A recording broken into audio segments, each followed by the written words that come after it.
have no regrets being a nerd. It was this one time when I was in my high school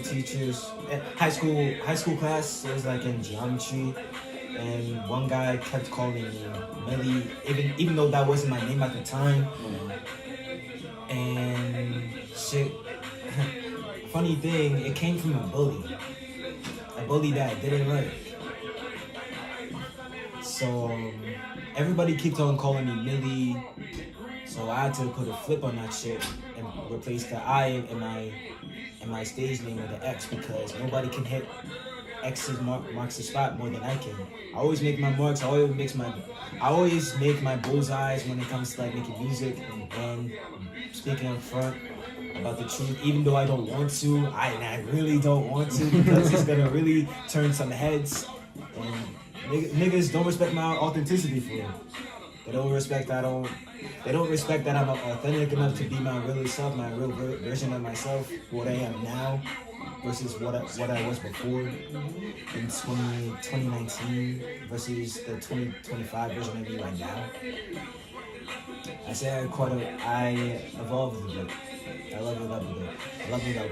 So who would you say are your inspirations? Like for your flow, your style? Well, at first, it used to be XXX Tentacion, because I used to listen to him in like high school. Young Jay in the back just dancing. Okay. At first it used to be XXX Tentacion in like high school, but as I graduated high school, my taste for music evolved from XXX to Lil Wayne to Capital Steez, JID, Cole, Dreamville, Kendrick. Most likely the spiritual lyrical type, because I reached a point. After high school, I reached a point in my life where I didn't want to be the same as everybody else out there, because to me, everybody's on the chessboard and I'm looking at them at pawns. We're all pawns in this thing. I think that's what you mean. Do they like, I know your style is just it definitely gives me Juice WRLD vibes, man. And I know people be comparing, I won't say compare because you got your own style. Yeah. But when it comes, I'm not gonna lie, it's two different sides of Jay Mxlly that people don't even understand. Jay Mxlly regular, when Jay Mxlly do what Jay Mxlly do, when you make an EP album, boom, like everybody know.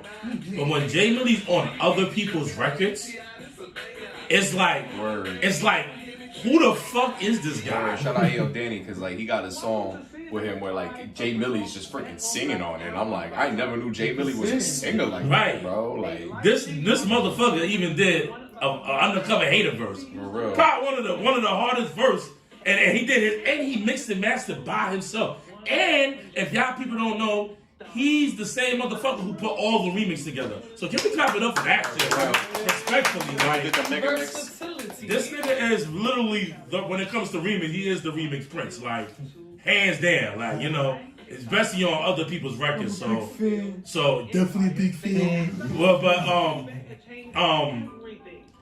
people always compare you to Juice WRLD or just remind you of Juice WRLD. How would you feel every time you hear stuff like that, like stuff like that? From your opinion, when I hear stuff like that, I mean, I wouldn't be close to the legend, because to me he's a legend, and for me the title legend, I don't want that title, because every time people get a title named legend, they always pass away once they get that title. Like legends like Juice WRLD, X. Ski Mask is still here, but he grieves them every day. And a lot of other legends who I can't name, but who are very legendary status in my